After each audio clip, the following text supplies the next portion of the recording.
A very good morning to you. This is Business. The Cement Manufacturers Association of Ghana has welcomed the government's decision to regulate the importation of cement, describing it as timely for not only growth in their sector, but the economy as a whole.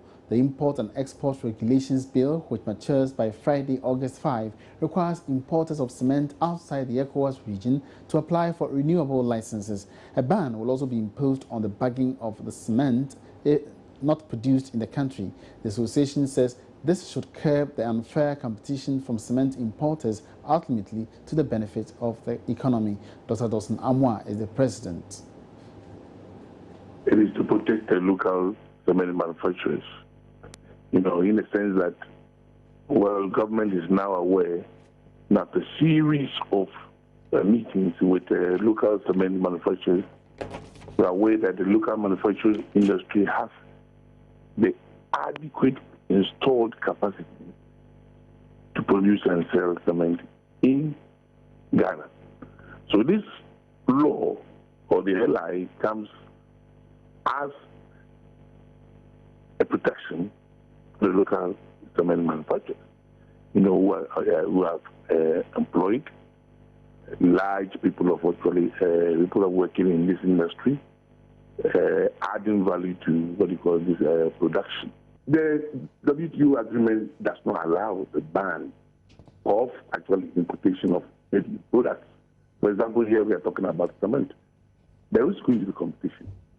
But what we are advocating for is the competition has to be fair. And of course, in any country, you need to have to, evaluate and see whether, this competition is actually necessary or not. So there's going to be competition. We are not saying there should not be any competition, but the competition must be fair. And of course, the country has to look at that particular competition.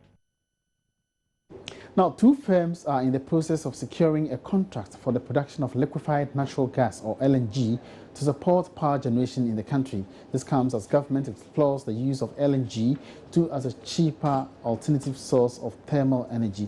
Government continues to embrace independent power producers for the energy industry to mitigate the impact of the current power crisis, especially on businesses in the country.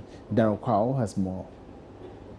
West Africa Gas Limited, jointly owned by Sahara Energy Resources Group and Nigerian National Petroleum Corporation, as well as Quantum Power Ghana Gas, a subsidiary of Quantum Power Company, are the two firms that have submitted proposals to the Ghana Ports and Harbours Authority to lift liquefied natural gas from the port. Some industry players say it is more cost-effective and much cleaner than light crude oil being used to generate power in the country. Project engineer at the GPHA, Komlo Fori, talks about how feasible such a project will be in Ghana. That way, LNG is gas, natural gas for energy production and for other domestic use. But it requires a lot of infrastructure.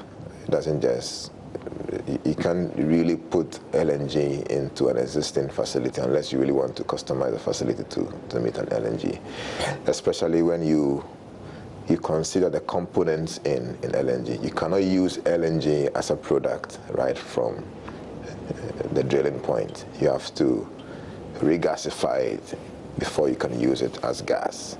So quite some amount of infrastructure is required to do that.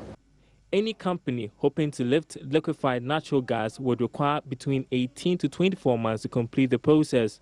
Quantum Power Ghana Gas is currently working to install a floating storage and regasification unit, also known as FSRU, 13 kilometers offshore Tema, and West Africa Gas Limited at the harbour. Mr. Fori hints of which of these firms is close to securing liquefied natural gas. For Quantum, I think Quantum would have a chance, but I'm still yet to find out how far their real situation is from the plan situation. Working offshore gives you some more degrees of freedom. You know what to do, you know what the risks are out there, and you want to live with it. If you want to do it on land, as it were in the port, in our case here too, you would have known what the risk levels are and what to do.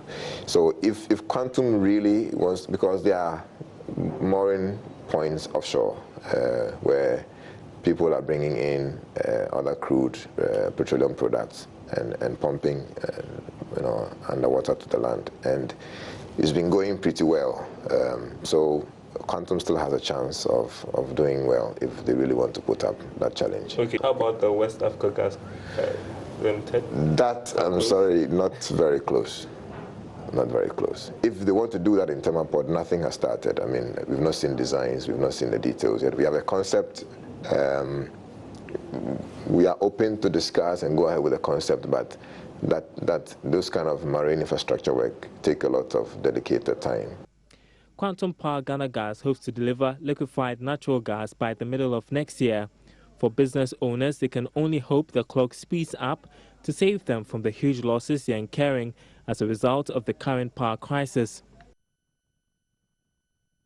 And that's all in business for now. Do join again at midday for more business updates. My name is Emmanuel Apoaji-Viafi. Up next, sports.